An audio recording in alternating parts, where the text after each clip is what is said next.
توبه کردم خدا اسب بلاگیش بی نگاه نگاه نگاه آن یک بار کرد او طرف انا با نگاه با ای طرف میکنه او استهاگ نه هوب ابا ای گوشش برو ورد نقطه خودش روی میکنه نگاه نگاه هوب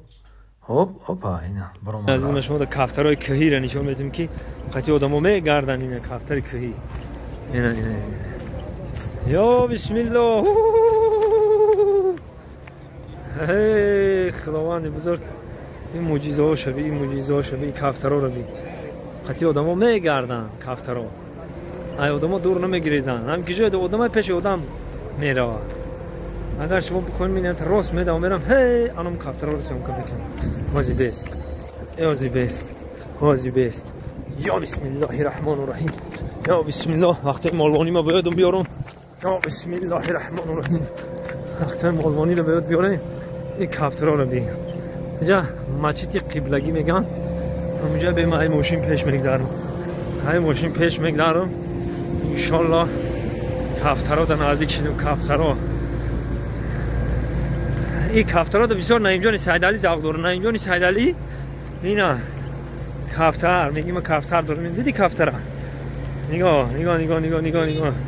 کفترها رو بی کفترها رو بی یا بسم الله الرحمن الرحیم کفتر رو بی کفتر رو بی بچه همه جا کفتر هایره نه تمید های کفتر رو میپرن